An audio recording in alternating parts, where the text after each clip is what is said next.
فیصل سامعین کو مستفیض فرمائیں۔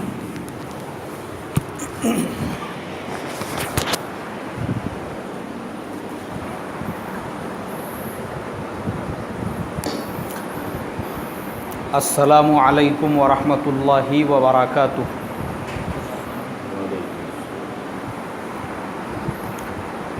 الحمد للہ نحمده ونستعینه ونستغفره ونؤمن به ونتوکل علیہ ونعوذ باللہ من شرور انفسنا ومن سیئات اعمالنا من يهده الله فلا مضل له ومن يضلله فلا هادي له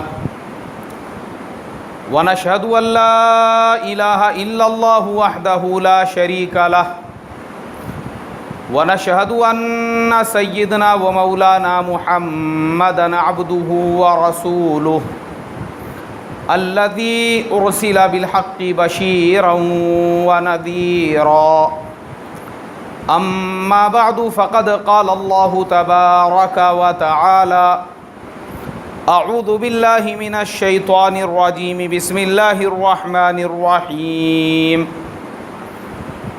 ان اللہ لا یغیر ما بقوم حتی یغیروا ما بانفسہم صدق اللہ العظیم۔ محترم بھائیوں، بزرگوں اور دوستوں، خصوصاً اس مجلس میں تشریف فرما حضرت مولانا مشتاق صاحب، قاری عمران صاحب، مولوی نعمان صاحب اور آپ کے مکتب کے جتنے بھی اساتذہ اکرام ہیں، وہ ان کے علاوہ بھی یہاں مجلس میں علماء اکرام تشریف فرما ہوں گے۔ آپ کے بستی میں مجھے یہ دوسری مرتبہ موقع ملا ہے پہنچنے کا۔ دوسری مرتبہ میں آپ کے بستی میں حاضر ہوا ہوں۔ اصل میں میرا آنے کا مقصد کچھ اور تھا، لیکن یہ ہمارے علماء اکرام کی محبت ہے کہ انہوں نے مشورے سے ایک اصلاحی مجلس بھی طے کر دی۔ ہمارا جو فاؤنڈیشن ہے، جس کا حضرت مولانا مشتاق صاحب نے تعارف کرایا، اس کے تحت میں ہم نے ایک کام شروع کیا ہوا ہے۔ حضرت عثمان غنی رضی اللہ تعالیٰ عنہ پینشن یوجنا کے تحت میں جو بزرگ علماء ہیں، بزرگ ائمہ ہیں، جنہوں نے مسجد میں، مدرسے میں 30 سال 40 سال تک خدمت انجام دی ہے، اب اس کے بعد وہ خدمت نہیں انجام دے سکتے ہیں، گھر پہ بیٹھے ہوئے ہیں، ایسے لوگ ایک وقت ایسا آتا ہے ان کا کوئی پرسان حال نہیں ہوتا، تو ہم نے یہ ترتیب شروع کی ہے۔ ہمارا فاؤنڈیشن انشاءاللہ اس یوجنا کے تحت میں ایسے بزرگ علماء کو ہر مہینے پینشن دیں گا، اور اس کی ہم نے ذمہ داری دی اس علاقے کے اعتبار سے مولوی نعمان صاحب کو کہ بھائی اس علاقے میں جو بھی اس قسم کا مستحق ہوگا وہ مولانا سے کانٹیکٹ کریں گا۔ تو کچھ 10-11 لوگوں نے مولانا سے کانٹیکٹ اور ربط کیے تھے۔ میں نے کہا بھائی ان سب لوگوں کو بلاؤ، ان سے بالمشافہ بات چیت کریں گے، اور ان میں جو مستحق ہوں گے انشاءاللہ ان کی کارروائی شروع کر دی جائے گی۔ اس نسبت سے یہاں پہ آنے کا موقع ملا، تو پھر مشورے سے یہ مجلس بھی طے ہو گئی۔ تو یہ میرے لیے سعادت مندی کی بات ہے کہ مجھے آپ جیسے یہاں کے علماء کے درمیان میں، اور ماشاءاللہ آپ کے درمیان میں جو ہے بیٹھنے کا اور ایک دین کی نسبت پر مذاکرہ کرنے کا موقع ملا۔ اصل میں میرے محترم دوستو، اس تمہید کے بعد آج جو ہے نا، آج پوری دنیا کے اندر ہم مسلمانوں کے سامنے ایک نئے ٹائپ کے چیلنجز اور نئی قسم کی بہت ساری چیزیں کھڑی ہوئی ہے۔ پہلا زمانہ کیسا تھا؟ پہلے زمانے کے اندر ایک گاؤں میں اگر کوئی چیز ہو گئی تو دوسرے گاؤں میں اس بات کو پہنچنے کے لیے 8 دن لگ جاتے تھے، 15 دن لگ جاتے تھے۔ ٹیلی فون نہیں تھے، کوئی سسٹم نہیں تھا، کچھ بھی نہیں تھا۔ تو ایک گاؤں میں کیا ہو رہا ہے دوسرے گاؤں والوں کو پتہ نہیں ہوتا تھا، اور بہت سارے مسئلے مسائل وہ گاؤں میں پیدا ہوتے تھے، گاؤں میں ہی ختم ہو جاتے تھے، باہر کسی کو علم بھی نہیں ہوتا تھا۔ اب ہمارا جو زمانہ ہے یہ ایک دم ایڈوانس ٹیکنالوجیز کا زمانہ ہے، ڈیجیٹل زمانہ۔ ہمارے زمانے کے اندر چھوٹے چھوٹے بچوں کے ہاتھ میں موبائل آ چکا ہے۔ موبائل کیا ہے؟ یہ موبائل ایک چھوٹا سا الیکٹرانک ڈیوائس نہیں ہے، یہ پوری دنیا ہے۔ وہ اپنے ہاتھ میں پوری دنیا کو لے کر بیٹھا ہوا ہے۔ پہلے ایک گاؤں میں کیا ہوتا تھا کسی کو پتہ نہیں چلتا تھا، اب ایک ملک میں کیا ہو رہا ہے 5 منٹ میں پوری دنیا کو خبر ہو جاتی ہے کہ کہاں پہ کیا ہوا اور کہاں پہ کیا نہیں ہوا۔ یہ نئی نئی جو ٹیکنالوجیز ہے، ان سے جتنے فائدے ہو رہے ہیں اس سے زیادہ اس کے نقصانات بھی ہو رہے ہیں۔ اور ہمارے زمانے میں سب سے بڑا جو نقصان ہو رہا ہے وہ یہ کہ اسلام کو کیسے نقصان پہنچایا جائے، اسلام کو کیسے کیپچر کیا جائے، اسلام کو کس طریقے سے بدنام کیا جائے۔ آج دنیا کے اندر جتنی بھی اسلام مخالف تنظیمیں، اسلام مخالف موومنٹس ہے، وہ اپنی پوری انرجی، پوری طاقت صرف اور صرف اسلام کو بدنام کرنے کے لیے، اسلام کو مٹانے کے لیے اور اسلام کے بارے میں مس انڈرسٹینڈنگس جو ہے پیدا کرنے کے لیے لگا رہے ہیں۔ میں ایک رپورٹ پڑھ رہا تھا، ایک نوجوان، وہ پہلے کرسچن تھے، اللہ نے ان کو ہدایت عطا فرمائی، مسلمان بن گئے۔ اور مسلمان بنے تو معمولی مسلمان نہیں بنے، نام کے مسلمان نہیں بنے۔ جیسے ہمارے زمانے میں نام کے مسلمان ہیں، نام تو رفیق، شفیق، ہر نام ہمارا ہو گیا، لیکن وہ صفات زندگی میں آئی نہیں۔ ہم لوگ بامبے کے اندر جماعت میں چل رہے تھے، ایک جگہ پہ ملاقات کے لیے پہنچے تو ڈاکٹر صاحب کا نام تھا اے بی، ایک گاؤں کا نام اس کے بعد میں اے بی سولاپور کر۔ ہم لوگوں کو لگا شاید غیر کا دواخانہ ہے، غیر کا کلینک ہے، کسی نے بتایا نہیں مسلمان کا ہے۔ ہم لوگ گئے اندر، ملاقات کی ان سے، ہم نے کہا بھائی آپ کا نام اے بی سولاپور کر ہے، کر مطلب وہاں کے رہنے والے۔ ان سے پوچھا ہم نے یہ نام ایسا کیوں ہے؟ نہیں، بولے یہ پورا غیروں کا علاقہ ہے۔ تو میرے نام سے کسی نے پہچاننا نہیں، میرا نام عبد الباری ہے بولے۔ اگر میں عبد الباری لکھتا نا تو فوراً پتہ چل جاتا تھا یہ میاں بھائی کا کلینک ہے، ہاسپٹل ہے، اس لیے میں نے لکھا ہوا ہوں اے بی سولاپور کر۔ اس کو پڑھنے کے بعد سامنے والے کو یہ لگے کہ پتہ نہیں ہے کس کا کلینک ہے۔ تو مسلمان آج کے زمانے میں جو ہے وہ خالی نام کے مسلمان ہیں، لیکن مسلمانوں میں ایمان کے جو پختہ ہے، بہت سارے ایمان پہ چلنے والے بھی ہیں۔ وہ آسٹریلیا کا جو نوجوان تھا وہ ایمان میں داخل ہوا، وہ حالانکہ پہلے کرسچن تھا، لیکن جب مسلمان بنا تو اتنا سچا، اتنا پکا مسلمان بنا کہ مسلمان بننے کے بعد وہ خود اسلام کا داعی بن گیا۔ اور جو لوگ اسلام کے خلاف آواز اٹھانے والے اور اسلام کو بدنام کرنے والے، وہ کرسچن نوجوان جو مسلمان بنا وہ اس کا ڈیفینس کرنے لگا۔ اس نوجوان کا میں نے اس کی ایک اسپیچ سنا، اس کے اندر اس نوجوان نے بتایا کہ بولے آج پوری دنیا میں اسلام اس لیے ٹارگٹ ہے کیونکہ اسلام ہی ایک سچا اور پکا مذہب آج دنیا کے اندر موجود ہے۔ میں خود پہلے کرسچن تھا، میں کیوں مسلمان بنا؟ کیونکہ میں سیٹسفائیڈ نہیں تھا جو عقیدے ہیں ان عقیدوں سے، اور مجھے جن لوگوں نے یہ لٹریچر دیا اسلام کے خلاف اس کو پڑھ کے ہی میں مسلمان بنا۔ پھر وہ نوجوان کہنے لگا، بولے آج کے زمانے میں صرف آسٹریلیا کے اندر ہر مہینے اسلام کے خلاف 17,000 لٹریچر وہ شائع کیے جا رہے ہیں، صرف ایک ملک کے اندر مسلمانوں کو بدنام کرنے کے لیے، اسلام کو بدنام کرنے کے لیے۔ تو اس نے یہ کہا، آپ سوچو جب ایک آسٹریلیا کے اندر اسلام کے خلاف ہر مہینے 17,000 لٹریچر تیار ہو رہے ہیں تو پوری دنیا کا کیا ماحول ہوگا۔ وجہ کیا ہے؟ وجہ صرف اور صرف یہ ہے کہ دنیا جانتی ہے کہ یہ اسلام جو ہے ہم اس کو روک نہیں سکتے۔ آپ پیچھے کی تاریخ جا کر دیکھو، آج سے 30 سال پہلے، 40 سال پہلے پورے لندن شہر کے اندر صرف ایک مسجد ہوا کرتی تھی. کتنی مسجدیں ہوتی تھی بھائی؟ ایک مسجد ہوا کرتی تھی. ایک. 2018 کی رپورٹ یہ ہے پورے انگلینڈ کے اندر 3000 سے زیادہ مسجدیں ہیں. کتنی مسجدیں ہو چکی ہے اب؟ 3000 سے زیادہ. یورپ کے اندر ایک زمانے میں مسلمانوں کا پرسنٹیج 0 کے برابر تھا. آج کی تاریخ میں پورے یورپ کے اندر 5% سے زیادہ مسلمانوں کی آبادی ہو چکی ہے. فرانس کے اندر پورے پیرس سٹی میں ایک بھی مسجد نہیں تھی, ایک بھی مسجد.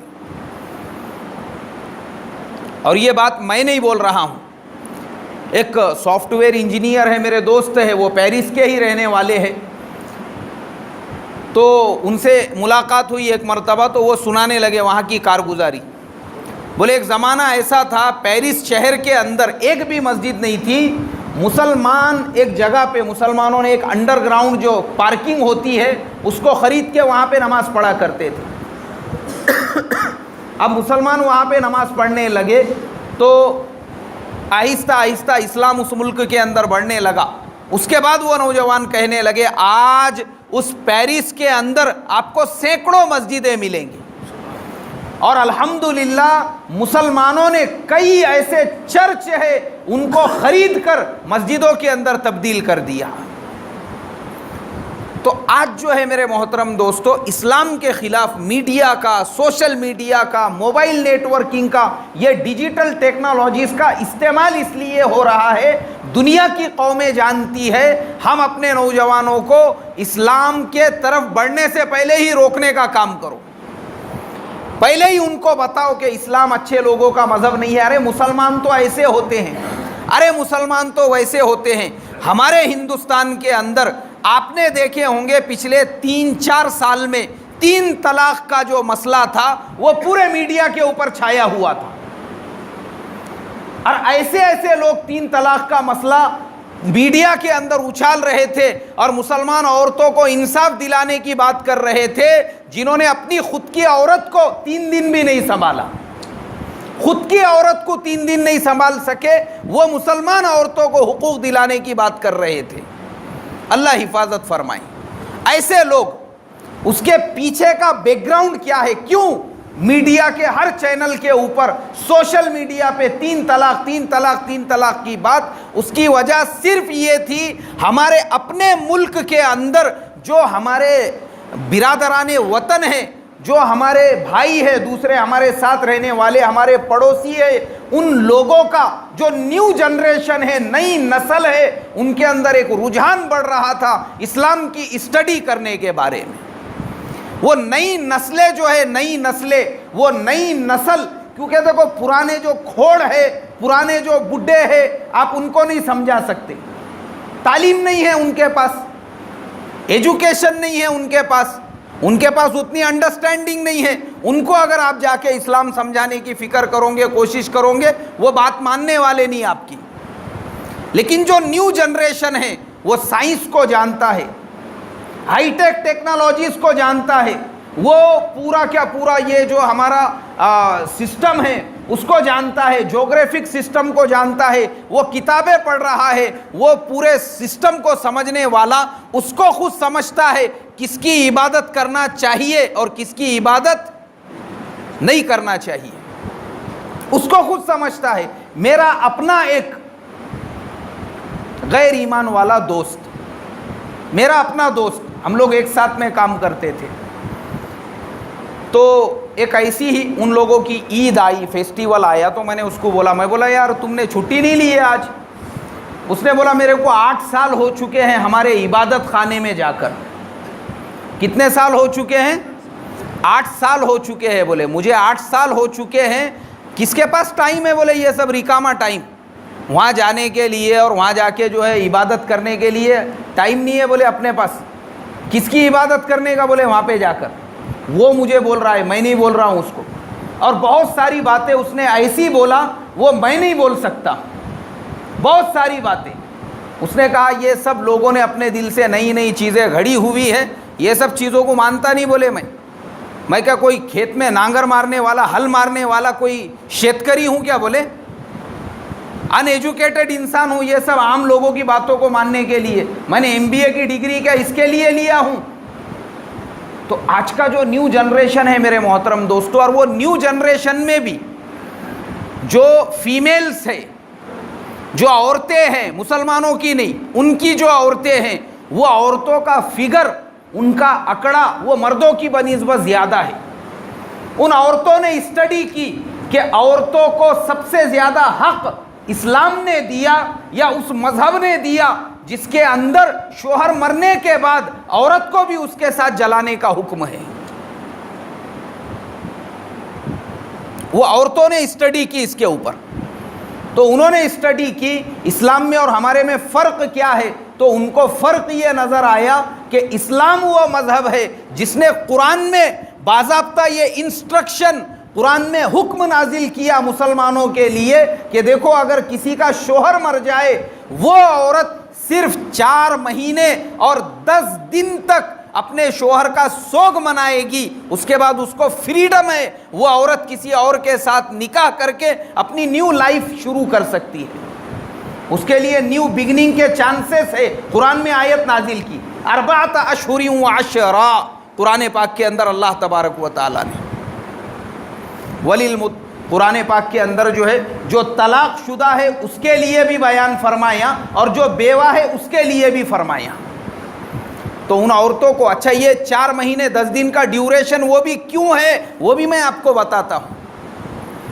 ہمارے نبی پاک صلی اللہ علیہ وسلم کے زمانے میں بھی وہی ہوتا تھا جو آج ہمارے ملک میں دوسری قوموں میں ہوتا ہے. جس عورت کا شوہر مر جاوے اس عورت کو ریگستان میں چھوڑ دیا جاتا تھا, اس کو کوئی حق نہیں ہے اب نئی زندگی گزارنے کا. لیکن اسلام جب آیا اس نے کہا کہ اگر کسی کا شوہر مر جاوے وہ بیچاری کا کیا قصور ہے اس کے اندر, وہ بھی دوسرا نکاح کر سکتی ہے. اسلام نے وہ جو پرانا زمانہ تھا سوگ منانے کا, اللہ کے نبی کے زمانے میں یعنی زمانے جاہلیت کے اندر آپ کی بعثت سے پہلے وہ ایک عورت جس کا شوہر مر جاوے اس کو یا تو ریگستان میں چھوڑ دیتے تھے یا تو پھر وہ مرنے والے کے گھر پر 2 سال تک کرائے سے عورتوں کو بلا کے ان کو رلایا جاتا تھا.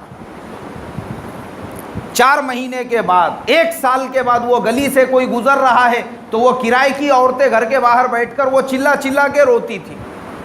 تو وہ گزرنے والا جو ہوتا تھا وہ جب یہ پوچھتا ارے بھائی ان کے گھر کے سامنے عورتیں کیوں رو رہی ہے, بولے پچھلے سال ان کے گھر میں فلانی میت ہو گئی تھی, 1 سال سے اس کا سوگ منایا جا رہا ہے. اسلام نے کہا یہ نہیں چلے گا, اس عورت کو بھی جینے کا حق ہے, تم اس عورت کو جنگل میں نہیں چھوڑ سکتے. تو اسلام نے اس عورت کو حکم دیا اس کا شوہر اگر مر جاوے وہ 4 مہینے اور 10 دنوں تک ہی اپنے شوہر کا سوگ منائے گی اور اس کے بعد میں اس عورت کو بھی نئی زندگی گزارنے کا حق ہے. تو اب یہ جو ہمارے انڈیا کی جو قوم ہے, جو عورتیں ہیں, جو فیمیلز ہیں, انہوں نے جب اسٹڈی کی کہ اسلام میں اور ہمارے میں فرق کیا ہے تو ہمارے یہاں تو سیدھا سیدھا جلانے کا حکم ہے. اور میرے محترم دوستو یہ مسلمانوں کی مہربانی ہے جو ہمارے ملک میں یہ جلانے کا سسٹم ختم ہوا. یہ تاریخ پتہ ہے یا نہیں ہے آپ لوگوں کو؟ نہیں پتہ ہوں گی تو میں ایک بار ریپیٹ کر دیتا ہوں. جب اس ملک کے اندر مسلمان بادشاہ آئے انہوں نے دیکھا یہاں تو ایک عجیب قانون ہے کہ ایک مرد جب مر جاوے تو اس مرد کے ساتھ خالی ایک میت کو نہیں جلایا جا رہا ہے. کتنی میتیں جلائی جا رہی ہے بھائی؟ 2 میتیں. وہ مرنے والی عورت بھی ہے اور اس کے ساتھ میں اس کا شوہر بھی ہے. مرنے والی عورت کا جو شوہر ہے وہ بھی ہے اور وہ جو اس کی زندہ بیوی ہے اس کو بھی, اور پورے نئے کپڑے وغیرہ پہنا کر اس کو بالکل دلہن بنا کر اس کے ساتھ میں جلایا جا رہا ہے. مسلمان بادشاہوں نے فوراً پورے ملک کے اندر پابندی عائد کر دی کہ تم زندہ کو مردہ کے ساتھ میں نہیں جلا سکتے ہیں. انگریزوں کا دور آیا, انگریزوں کے زمانے کے اندر واپس سے وہ چیز پیدا ہوئی, کہا کہ نہیں ہم عورت کو زندہ نہیں رہنے دیں گے کیونکہ شوہر جو مرا اسی کی وجہ سے مرا. تو انگریزوں نے بھی اس کے اوپر پابندی لگائی. یہاں تک تاریخ ہے انگریزوں کی کہ انگریزوں کے آرمی کے جو جوان ہیں وہ باضابطہ جہاں پہ میتوں کا آخری انتظام ہوتا ہے اس جگہ پہ گھوڑے لے کے بندوق لے کے کھڑے رہا کرتے تھے. اور ایسی اگر کوئی میت آ جاتی تھی تو وہاں پہ اس میت سے اس عورت کو دور کرتے تھے. انگریزوں نے یہ بھی کام کیا ہمارے ملک کے اندر. ہم کو خالی اتنا ہی معلوم ہے کہ انگریزوں نے بہت ظلم کیا, انگریزوں نے ایسا کیا ویسا کیا. آج ہمارا ملک جس لیول پر ہے یہ انگریزوں کی ہی مہربانی سے ہے. اگر انگریز اس ملک کے اندر نہیں آتے تھے تو ہمارے ملک کی وہ ترقی نہیں ہوتی تھی جو آج ہم کو نظر آ رہی ہے. ہمارے ملک میں یہ جو ہم لوگ جتنی انگلش بولتے ہیں, آپ کو معلوم ہے پورے انگلینڈ کی جتنی آبادی ہے اس سے ڈبل انگلش نیوز پیپر روزانہ کہاں پہ چھپتے ہیں بھائی؟ انڈیا کے اندر چھپتے ہیں. 4.5 کروڑ کی آبادی ہے وہ پورے اس کی انگلینڈ کی. پورا یو کے اگر ملائی, وہ جو پورا یو کے ہے وہ الگ ہے, یونائٹڈ کنگڈم ایک الگ مخلوق ہے, بریٹن ایک الگ مخلوق ہے, گریٹ بریٹن ایک الگ مخلوق ہے, یہ سب الگ الگ ہے. سب اس کے اندر ملا کے وہ 4-5 کو ملائے تو وہ یو کے بنتا ہے. صرف بریٹن کی اگر آبادی لیں گے 4.5 کروڑ کی آبادی. اور ہندوستان کے اندر روزانہ جو انگلش نیوز پیپر چھپتے ہیں ٹوٹل ملا کے وہ کم سے کم 9.5-10 کروڑ چھپتے ہیں. تو یہ ان کی مہربانی ہوئی ہمارے ملک میں. تو خیر, میں یہ بتانا چاہ رہا تھا مسلمانوں نے سب سے پہلے پابندی لگائی, اس کے بعد انگریزوں نے پابندی لگائی. لیکن میرے محترم دوستو, یہ سب چیزیں کتابوں میں ہیں. تو ہمارے ملک کا یہ جو نیو جنریشن ہے اب یہ پڑھ رہا ہے کالجز میں, یونیورسٹیز کے اندر, اور پڑھنے کے بعد ان کو اس بات کا علم ہوا کہ اسلام نے عورت کو دوسرے مذہبوں سے زیادہ حقوق دیا, تو تیزی کے ساتھ ان کی آبادیاں وہ ایمان میں داخل ہونے لگی. کائے میں داخل ہونے لگی بھائی؟ ایمان میں داخل ہو رہے ہیں. نیو جنریشن اسلام میں داخل ہو رہا ہے. اور جتنے ابھی آپ لوگ گاؤں میں رہتے ہیں, ہم لوگ شہر میں رہتے ہیں, وہاں ہم لوگ دیکھتے ہیں کئی ایسے کالج کے اسٹوڈنٹس ہیں, ان سے جب ملاقات کی گئی پتہ چلا پہلے کچھ اور تھے اور اب کچھ اور بن چکے ہیں. تھوڑے دن پہلے کی بات, میں ہمارے اپنے ہی بستی کے اندر اپنے ہی شہر میں 3 دن کی جماعت میں چل رہا تھا. عشاء کی نماز کے بعد ہم لوگ نکلے ملاقات کے لیے. اب ملاقات کے لیے نکلے تو مسجد میں سے ہی نماز پڑھ کے 2-4 نوجوان باہر کھڑے ہوئے تھے تھوڑے دور پر. ہم گئے, ہم نے بولے چلو یار ان کو ہی مل کے بات کریں گے. گئے ان کے پاس, بات چیت کرنے لگے. تو بات چیت کے درمیان میں ایک نوجوان, اس کو دیکھ کے ایسا لگ رہا ہے ماشاء اللہ دیکھو یہ نوجوان کتنا, یعنی اس کے چہرے پہ نور ہے اور کیسی اس کے سر کے اوپر ٹوپی ہے. تھوڑی دیر بات چیت ہوئی تو پھر اس نے بتایا, بولے دیکھو اللہ کا فضل و کرم ہے, اللہ تعالیٰ نے 3 سال پہلے مجھے ہدایت عطا فرمائی. کتنے سال پہلے؟ 3 سال پہلے. بولے ورنہ پہلے میرا یہ نام تھا, پہلے میں یہ تھا, پہلے میں یہ تھا. اللہ تعالیٰ نے اس کو ہدایت عطا فرمائی, ایمان میں داخل ہوا. تو ایسا میرے محترم دوستو کئی مرتبہ ہوتا ہے. ملاقات کے لیے جاؤ, نئے بستیوں میں جاؤ, نئی سوسائٹی میں جاؤ, نئے لوگوں سے ملو جن کو اپن جانتے پہچانتے نہیں, ان میں ایک آدھا ضرور ایسا ملے گا. میں نے 4 سال پہلے اسلام قبول کیا, میں نے 5 سال پہلے اسلام قبول کیا. ایک صاحب ہمارے ساتھ میں ڈرائیور تھے, ہم لوگ سفر پہ تھے ایک جگہ پر. ایسی دین کی بات چیت وغیرہ ہونے لگی تو میں نے تھوڑا سا تفسیر اور مسائل کی بحث وہاں پہ شروع کیا. اور ہماری بات چیت چل رہی تھی تو میں نے ڈرائیور صاحب سے پوچھا, میں بولا سمجھ میں آ رہا کیا نہیں ڈرائیور صاحب؟ انہوں نے بولے یار میرے کو زیادہ تو سمجھ میں نہیں آتا بولے اسلام کے بارے میں, کیونکہ میرے کو ابھی 2 سال تو ہو رہے بولے مسلمان ہو کر, میرے کو نہیں سمجھتا بولے زیادہ یہ مسئلے مسائل کے اور تفسیر کے بارے میں, کیونکہ میں ابھی ایمان میں داخل ہوا. اور پھر انہوں نے سنائے اپنی اسٹوری, میں کیسے ایمان میں داخل ہوا.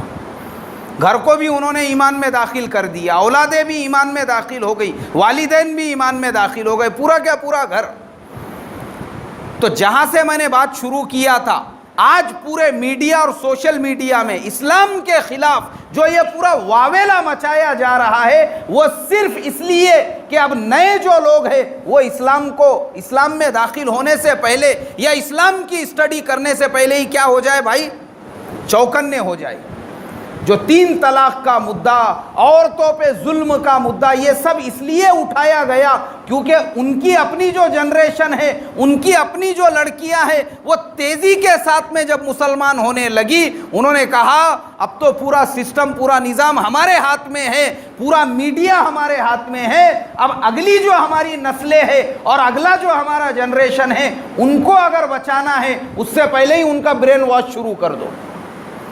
24 گھنٹے ہمارے چینل لگے ہوئے ہیں گالیاں دینے میں اسلام کو اور مسلمانوں کو، اور افسوس کی بات ایسی ہے اس پہ واقع بحث و مباحثہ کرنے والے وہ جنہوں نے بیچاروں نے خود نے 40 اور 50 سال کی عمر ہونے کے بعد میں ابھی تک شادیاں نہیں کی،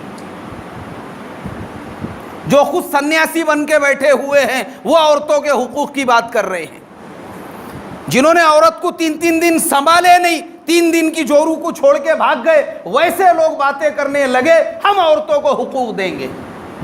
کائے کے لیے؟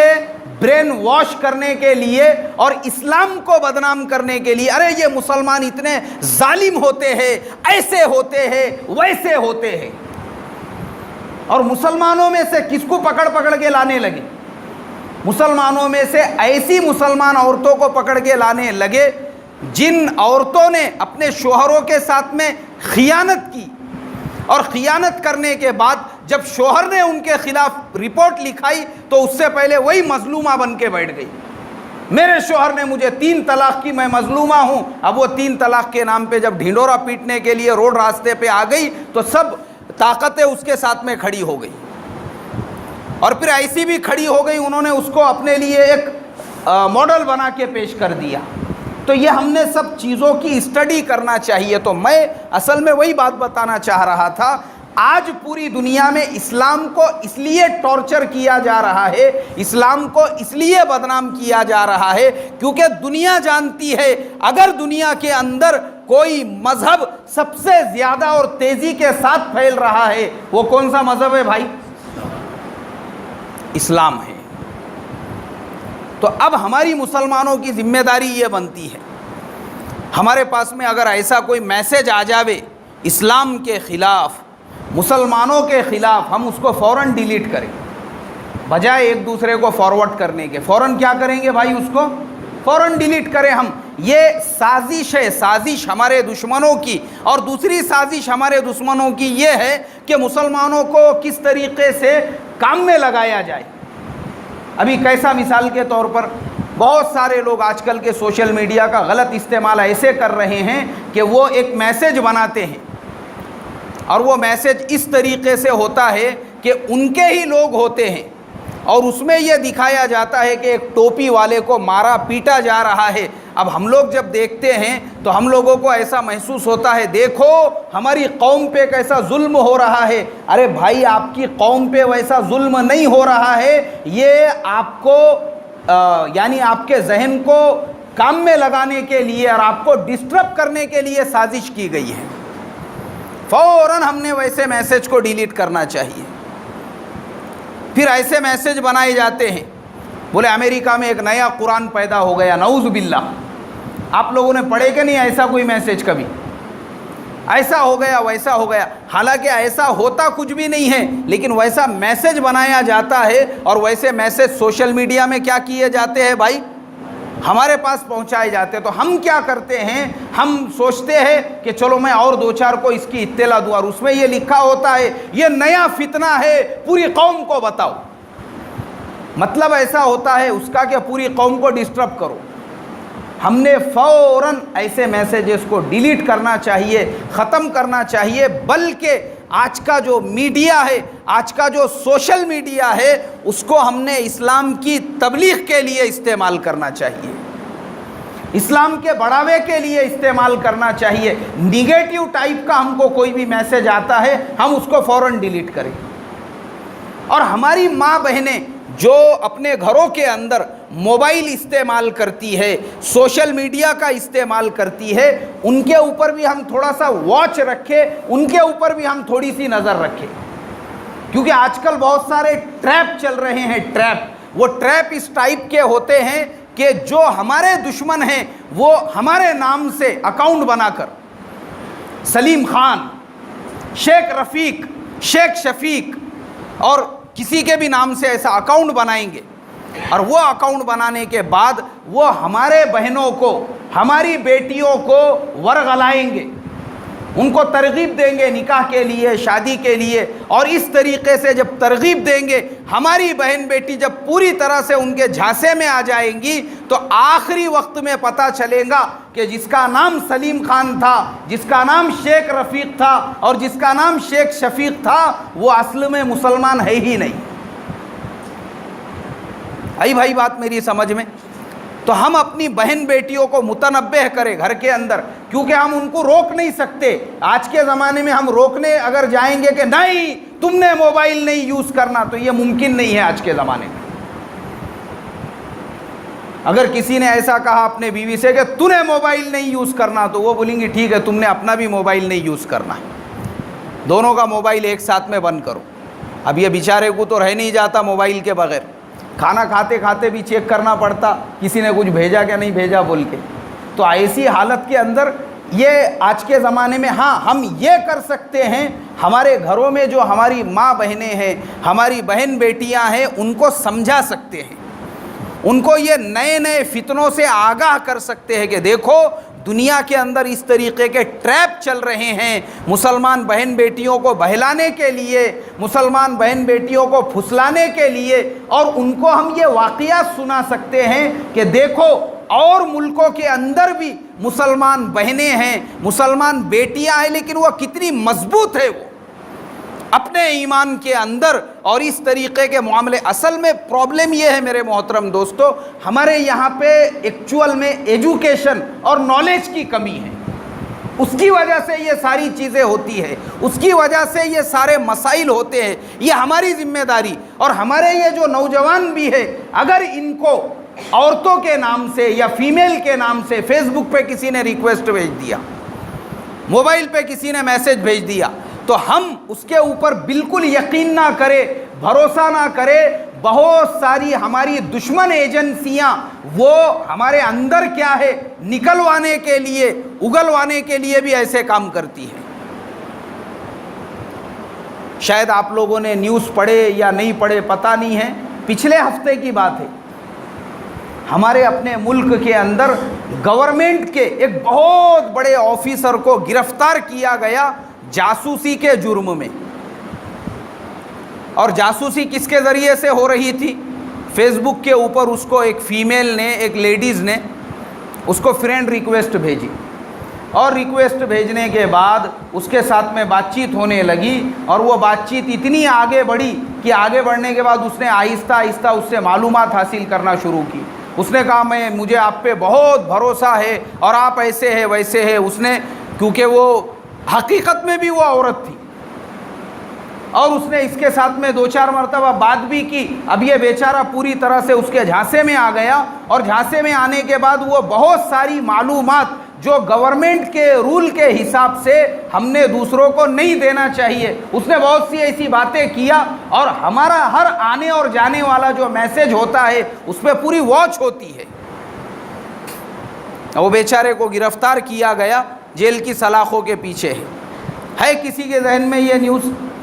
جو آدمی پابندی کے ساتھ اخبار پڑھتا ہوگا، نیوز دیکھتا ہوگا، تو میں سمجھتا ہوں اس کو فوراً کلک ہو گیا ہوگا میں کس کے بارے میں بتا رہا ہوں، کیونکہ مسجد ہے یہ، یہاں پہ بہت ساری باتیں کھل کر ہم نہیں بیان کر سکتے۔ تو اس لیے یہ ہماری ذمہ داری ہے، یہ جو ہمارا نیو جنریشن ہے، یہ ہماری جو نوجوان نسل ہے، ہم ان کو کیسے روک سکتے ہیں، یہ ہماری ذمہ داری ہے آپ کو بتانا۔ ہم آپ کو بتا رہے ہیں، آپ چوکنے رہو، چوکنے رہ کر سوشل میڈیا کا استعمال کرو، چوکنے رہ کر واٹس ایپ کا استعمال کرو، چوکنے رہ کر ہر چیز کا استعمال کرو، اور آپ ہماری جو گھر میں ماں بہنیں ہیں ان کو بھی ہم اس طریقے کی تعلیم دیں۔ کیونکہ آج جو ہے میرے محترم دوستو، ہمارے بہت سارے نوجوان جو جیل کی سلاخوں کے پیچھے ہے، ہم نے ان سے جا کر فزیکلی ملاقات کی ہے، ان میں سے کئی ایسے ہیں انہوں نے کچھ نہیں کیا تھا، صرف سوشل میڈیا کے اوپر ایک دوسرے کو کچھ ایسے میسج بھیجے تھے جو بھیجنا منع تھا، اس کی وجہ سے ان کے اوپر جو ہے بڑے بڑے طرح کے جرم لگ گئے، اور آج ہمارے وہ نوجوان جیل کی سلاخوں کے پیچھے۔ تو یہ ہماری ذمہ داری بنتی ہے، ہم اپنی حفاظت کریں، اپنے ایمان کی حفاظت کریں، اپنے تقوی کی حفاظت کریں۔ دیکھو یہ موبائل چھوٹا سا آلہ ہے، یہ چھوٹا سا، لیکن یہ پوری دنیا ہے آپ کے ہاتھ میں۔ آپ اسی موبائل کے ذریعے سے پوری دنیا کے اندر اسلام کی تبلیغ کر سکتے ہیں۔ اور میں آپ کو اس کا اگزامپل دے کے بتاتا ہوں۔ 2 سال پہلے 2016 میں ملیشیا گیا تھا۔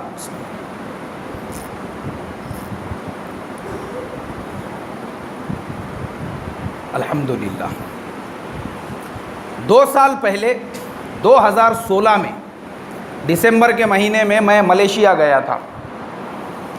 ملیشیا کے اندر وہاں کی گورنمنٹ نے آج کی یہ جتنی بھی لیٹسٹ ٹیکنالوجیز ہے وہ ساری ٹیکنالوجیز کو اسلام کی تبلیغ کے لیے کیسے استعمال کیا، یہ ہم نے سبق لینے کی چیز ہے ان سے۔ ملیشیا میں انہوں نے خوبصورت مسجدیں بنائی، سمندر کے اندر مسجد، تالاب کے کنارے پہ مسجد، کشتی کے سائز کی مسجد، گلاب کے پھول کے جیسی مسجد، ایسا عجیب انفراسٹرکچر بنایا انہوں نے۔ اور جب وہاں پہ کوئی ٹورسٹ آتا ہے، پورے یورپ کے ملکوں کے دروازے کھول دیے انہوں نے۔ ہمارے ملک میں آؤ، فری ویزا ہے تم کو، آن ارائیول ویزا، ہمارے ملک میں آؤ، ایئرپورٹ پہ ویزا لو، آپ کو باہر سے لینے کی ضرورت نہیں۔ اب لوگ وہاں پہ اتنی کثرت کے ساتھ، میں جب وہاں پر گیا تھا مجھے ایسا لگ نہیں رہا تھا کہ میں کسی ملیشیا میں آیا ہوں، سب وہاں پہ یوروپین نظر آ رہے ہیں۔ پورے بازاروں میں دیکھو تو وہی لوگ، جہاں جا رہے وہاں پہ وہی لوگ۔ اب وہاں پہ انہوں نے یہ سسٹم بنایا کہ جیسے ہی ایئرپورٹ پہ یہ لوگ اترتے ہیں، جس ہوٹل میں جاتے ہیں، ہر ہوٹل کے اندر وہاں کی گورنمنٹ کا ایک واؤچر رکھا ہوا ہے ٹورسٹ گائیڈ لائن کے نام سے۔ وہ ٹورسٹ گائیڈ لائن کی جو کتاب ہے وہ ہر آنے والے کو دی جاتی ہے۔ اب وہ پڑھتا ہے اس کے اندر کہ یہ مسجد گلاب کے پھول کے جیسی، وہ مسجد شپ کے جیسی، وہ مسجد تالاب کے کنارے، وہ مسجد سمندر کے اندر، تو اس کو بتایا جاتا ہے کہ وہ دیکھنے جیسی چیز ہے۔ اب یہ لوگ جاتے ہیں وہاں پر۔ اب جب یہ وہاں پہ جاتے ہیں، وہاں پہ جانے کے بعد انہوں نے وہاں پہ پوری اپنی ایک ٹیم بٹھائی ہوئی ہے، مستورات بھی ہے، مرد بھی ہے، ان کی ٹیمیں ہیں وہاں پہ۔ اور میں نے دیکھا میری آنکھوں سے، اتنی ٹرین وہ مستورات ہے، ایک مستورات کو 6 لینگویجز آتی ہے، فرنچ بھی آ رہی ہے، انگلش بھی آ رہی ہے، جرمن بھی آ رہی ہے، جس ملک کا آیا ہوا ہے اس کے ساتھ وہ لوگ اس زبان میں بات کر رہے ہیں۔ اب وہ لوگ کیا کرتے، ہمارے یہاں پر اگر مستورات آئیں گی ہم لوگ اس کو دور سے روکتے، ارے مستورات کا مسجد میں آنا منع ہے۔ انہوں نے ویسا نہیں کیا۔ اب یہ یوروپین جو عورتیں ہوتی ہیں وہ تو برہنہ ہوتی ہیں، لیکن وہاں انہوں نے ایسا سسٹم بنایا، یہ عورتیں جیسے ہی وہاں مسجد کے گیٹ کے پاس میں جاتی ہے تو وہاں پر باضابطہ گیٹ کے پہلے ایک پورا کا پورا انہوں نے ایک اسٹال بنایا ہوا ہے جس میں ایسے بڑے بڑے جبے ہیں، وہ مستورات کو جبے پہنا دیے جاتے ہیں، پورے ٹخنوں تک ان کا بدن ڈھک جاتا ہے اس کے اندر۔ اس کے بعد وہ جو رہبر ہوتے ہیں، جو مستورات ہوتی ہے، وہ ان کو لے کر جاتی ہے اور پھر وہ ان کو بتاتی ہے، دیکھو یہ مسجد ہے، مسلمان اس میں عبادت کرتے ہیں، مسلمان ایسی نماز پڑھتے ہیں، مسلمان اس طریقے سے روزے رکھتے ہیں، مسلمان اس طریقے سے ایسا کرتے ہیں۔ تو میں نے دیکھا کہ وہاں پہ 8-8 10-10 مستورات تھی جو 10-10 عورتوں کو بتا رہی تھی۔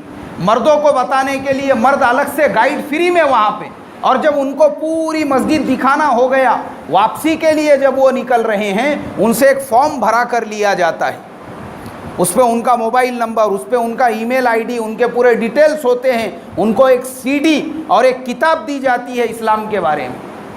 تو میں نے وہاں پر ایک صاحب سے پوچھا، میں بولا یار تم لوگ یہ جو طریقہ ہے تمہارا، اس کا کچھ فائدہ ہے کیا؟ میں بولا کچھ فائدہ ہے کہ خالی یہ لوگوں سے فارم بھرا کر لیتے، ان لوگوں کا نمبر لیتے، ان لوگوں کے ای میل آئی ڈی لیتے، اب میں بولا یہ بیچاریوں کو جبہ پہنا کے تم پوری مسجد گھما رہے، اس کا فائدہ کیا ہے؟ میں بولا۔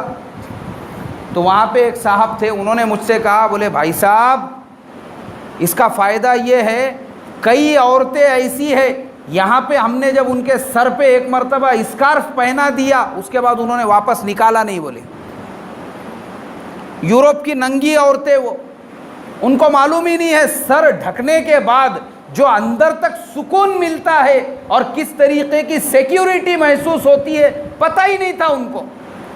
وہاں پر جب وہ آئے، ان کے سر کو ڈھانکا گیا، پورے بدن کو چھپایا گیا، ان کو خود فرق محسوس ہوا کہ عورت کو جب چھپایا جاتا ہے وہ چھپانے کے بعد دنیا کے دیکھنے کا نظریہ بدل جاتا ہے، اور جب وہ برہنہ ہوتی ہے لوگ وحشی بھیڑیوں کی طرح سے اس کو دیکھتے ہیں۔ تو وہ کہنے لگے یہاں پر آنے کے بعد جو ایک مرتبہ ہم نے اسکارف سروں پہ پہنایا، اس کے بعد ان کے سروں کا نکلا نہیں، بولے اسکارف۔ ہم لوگ جو موبائل نمبر لیتے ہیں وہ نمبر لینے کے بعد ان سے ہم ان کی لینگویج کے اندر کانٹیکٹ میں رہتے ہیں، ان کو اسلامک لٹریچر بھیجتے رہتے ہیں، ان کے ای میل آئی ڈی پہ بھیجتے رہتے ہیں۔ یہ تو ہمارا تبلیغ کا طریقہ ہے۔ اس طریقے سے آج تک ہزاروں لوگوں کو ہم نے اسلام کی تعلیم دی اور الحمدللہ ہزاروں ایمان میں داخل ہو چکے ہیں۔ انہوں نے میرے محترم دوستو یہ لیٹسٹ ٹیکنالوجیز کا اس طریقے سے استعمال کیا۔ تو آج کی جو ہماری نسل ہے، آج کے جو ہمارے نوجوان ہیں، وہ اگر چاہے تو اس طریقے سے اچھا بھی کام کر سکتے ہیں اور برا اگر کرنا چاہے تو برا بھی کر سکتے ہیں۔ اس کی مثال چھری کے جیسی ہے۔ چھری سے آپ ٹماٹر بھی کاٹ سکتے ہیں، سبزی بھی کاٹ سکتے ہیں، ترکاری بھی کاٹ سکتے ہیں، اور کسی کی جان لینا ہے تو جان بھی لے سکتے ہیں۔ ایک ہی چیز سے دو کام ہو رہے ہیں، اچھا بھی کام ہو رہا ہے اور برا بھی کام ہو رہا ہے۔ تو اس کے لیے میرے محترم بھائیوں، بزرگوں، دوستوں، میں آپ تمام لوگوں سے یہ درخواست کروں گا کہ دیکھو الحمدللہ ہمارے آج کے زمانے میں اللہ نے ہم کو یہ موقع عطا فرمایا گلوبل طریقے سے پوری دنیا میں کس طریقے سے ہم اسلام کے پیغام کو پہنچا سکتے ہیں، تو ہم نے اس طریقے سے اسلام کے پیغام کو پہنچانا چاہیے، اس لیے کہ ہمارا ہر عمل یہ ہمارے یا تو جنت میں جانے کا ذریعہ ہے یا تو پھر کہاں جانے کا ذریعہ ہے بھائی؟ جہنم میں جانے کا۔ یہ واٹس ایپ اور یہ فیس بک اگر ہم نے اللہ کے حکم اور نبی کے طریقے پر استعمال کرے، یہ ہم کو جنت میں لے کر جائیں گا۔ کہاں لے کر جائیں گا بھائی؟ جنت میں لے کر جائیں گا۔ اور اسی کا استعمال اگر ہم نے اپنی نفس کی خواہشات کو پورا کرنے کے لیے کرے تو خدا نہ کرے کہیں یہ ہمارے جہنم میں جانے کا ذریعہ نہ بن جائے۔ تو اس کے لیے آج کی ٹیکنالوجیز کو ہم صحیح ڈھنگ سے، صحیح طریقے سے استعمال کریں، اور ہمارا جو فاؤنڈیشن ہے جس کا مولانا نے شروع میں تعارف کرا ہے، اصلاح معاشرہ فاؤنڈیشن، ہم نے اس کی بنیاد اسی بیس کے اوپر رکھے کہ آج کی ٹیکنالوجیز کے ذریعے سے کس طریقے سے اسلام کو ہم فروغ دے سکتے ہیں، اسلام کی تعلیمات کو عام کر سکتے ہیں۔ الحمدللہ اس پر آپ کو ہماری انگلش کی اسپیچز بھی ملیں گی جو ہم نے بڑے بڑے کرسچن پادریوں کے ساتھ میں ڈسکس کی ہوئی ہے، ان کے سوال کے جواب دیے ہوئے ہیں، ان کے ذہن میں یہ سارے مسائل طلاق وغیرہ کے ان کے جواب دیے ہوئے ہیں، اسلام میں ایک سے زیادہ بیویوں کی اجازت کیوں ہے، یہ سب ہم نے ان کو جو جوابات وغیرہ دیے وہ ہمارا یوٹیوب پہ چینل ہے، آپ جا کر اگر دیکھیں گے مولانا اکبر ہاشمی کے نام سے تو انشاءاللہ آپ کو یوٹیوب پہ ہمارا چینل ملے گا، اس میں آپ کو اردو میں اور انگریزی میں دونوں میں تقریریں ملیں گی۔ اب ہم نے جب اس طریقے سے کام کیا میرے محترم دوستو، اللہ کے فضل و کرم سے بہت سارے لوگوں کو فائدہ ہوا۔ یہ ٹیکنالوجیز کا ہم یہ کاموں کے لیے استعمال کر رہے ہیں۔ ابھی میں پچھلے مہینے ہی میں ساؤتھ کوریا میں تھا، پچھلے مہینے کی یہی تاریخ کو، آج کے دن میں وہیں پر تھا پچھلے مہینے میں، وہاں پر ہم تھے۔ بہت سارے کام، ابھی میں آپ کو کیا بتاؤں، بہت ساری چیزیں ایسی ہوتی ہے غیر محسوس طریقے سے، لیکن اس کے جو اثرات پڑتے ہیں وہ ملکوں کے اوپر پڑتے ہیں۔ میں پچھلے سال بھی وہاں پر گیا تھا، وہاں پہ برما کے بڑے بڑے جو بدھ لیڈر ہوتے ہیں ان سے میری پچھلے سال ملاقات ہوئی۔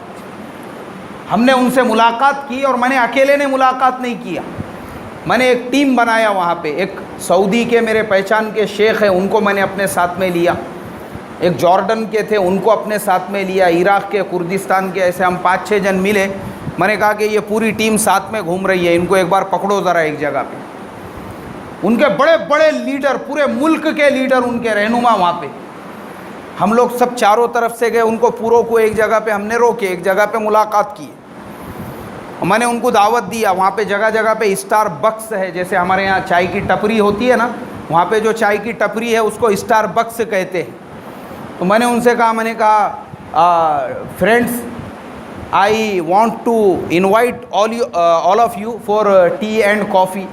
So could you have any tea or coffee?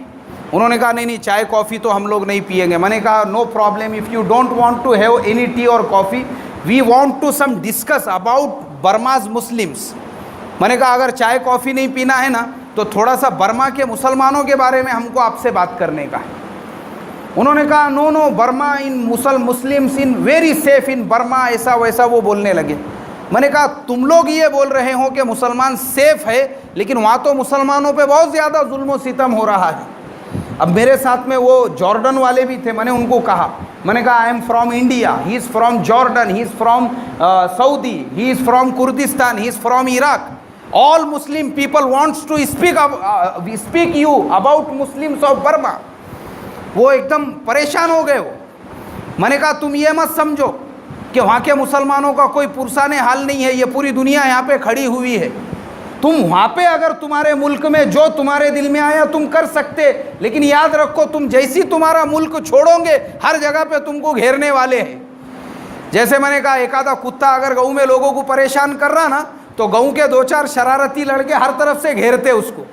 تو ادھر سے آ بولے گلی میں, میں ادھر سے آتا ہوں, گھیرو, اس کو باہر نہیں نکلنے دینے کا. میں نے کہا ایسا گھیریں گے تم کو جہاں پہ جائیں گے چاروں طرف سے پوری فیلڈنگ لگا کے. ہاں ایسا مت سمجھو وہ بے سہارا ہے, ان کی طرف سے کوئی بولنے والا نہیں. میں نے بولا don't think about them, no one can ask you about them, no one will raise any question.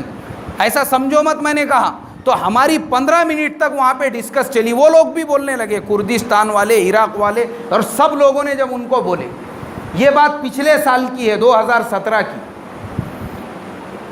میرے محترم دوستو, پھر ہم نے ان کو یہاں تک بولے, ہم نے بولے دیکھو اگر تم کو کچھ پرابلم ہے, کچھ وہاں پہ مسئلہ ہے, ہم کو بولو.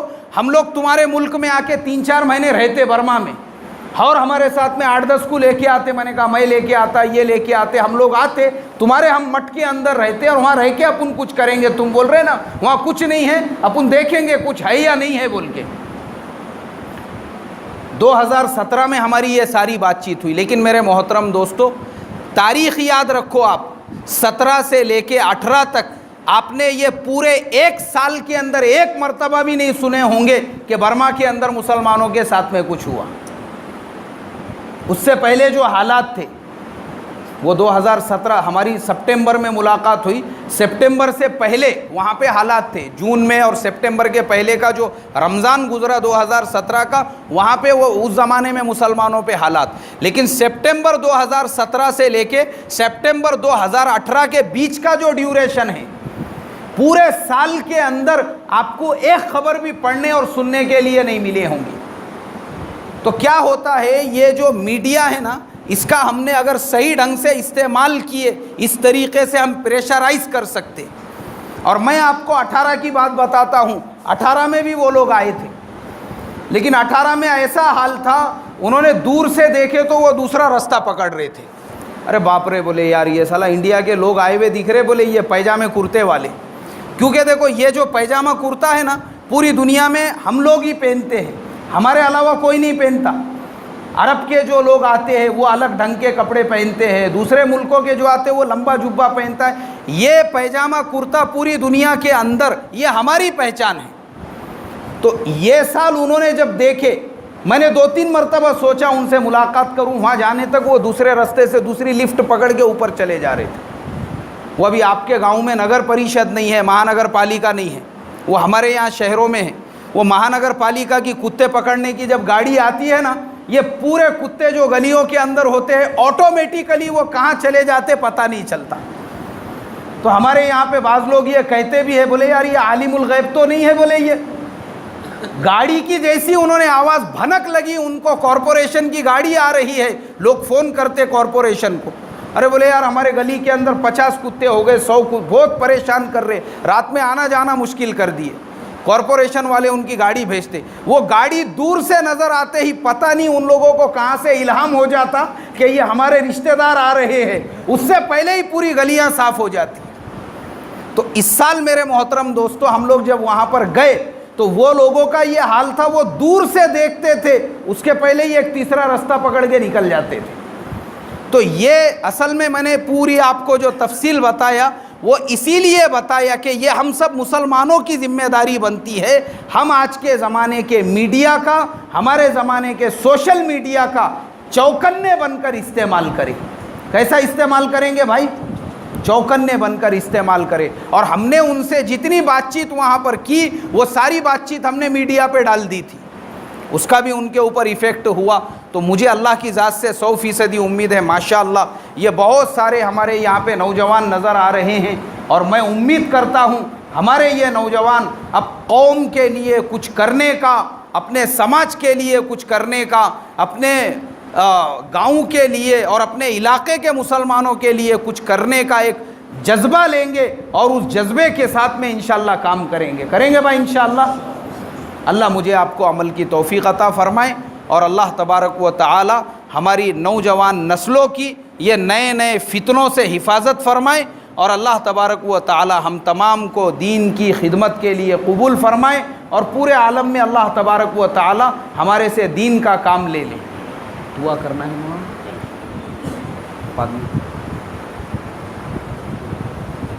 مختصر دعا کریں گے۔ بسم اللہ الرحمن الرحیم، اللہم صلی علی سیدنا و حبیبنا و شفیعنا و مولانا محمد وبارک وسلم، ربنا آتنا فی الدنیا حسنہ و فی الآخرۃ حسنۃ وقنا عذاب النار۔ اے اللہ ہمارے گناہوں کو معاف فرما، خطاؤں کو درگزر فرما، عافیت کا معاملہ فرما۔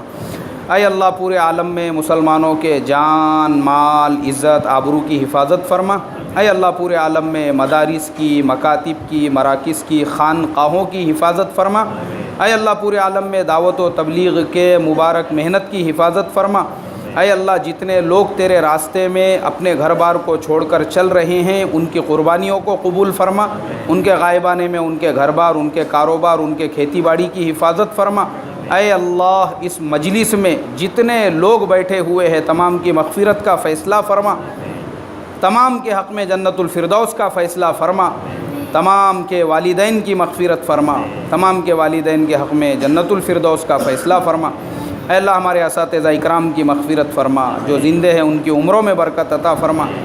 اے اللہ اس مجلس میں جو پریشان حال ہے اس کی پریشانیوں کو دور فرما، جو قرضوں میں گھرے ان کو قرضوں سے نجات عطا فرما، جو بے اولادے ہیں ان کو نیک صالح اولاد عطا فرما، جو ناجائز مقدموں میں پھنسے ہیں ان کو ناجائز مقدموں سے آزادی عطا فرما۔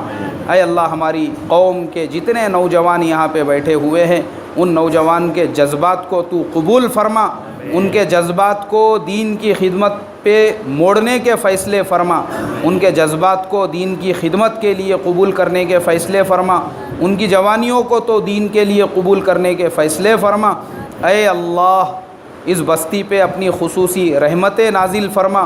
اے اللہ اس بستی کو ہر شر سے، ہر فتن سے، ہر بری نظر سے محفوظ فرما، اور اے اللہ امن و امان، پیار محبت، اور اے اللہ اپنی خصوصی رحمت اس بستی کے اوپر نازل کرنے کے فیصلے فرما۔ اے اللہ ہماری دعاؤں کو اپنے فضل و کرم سے نبی پاک صلی اللہ علیہ وسلم کے صدقے اور طفیل میں قبول فرما۔ صلی اللہ تعالی علی خیر خلقہ محمد وعلی آلہ واصحابہ اجمعین، آمین برحمتک یا ارحم الراحمین۔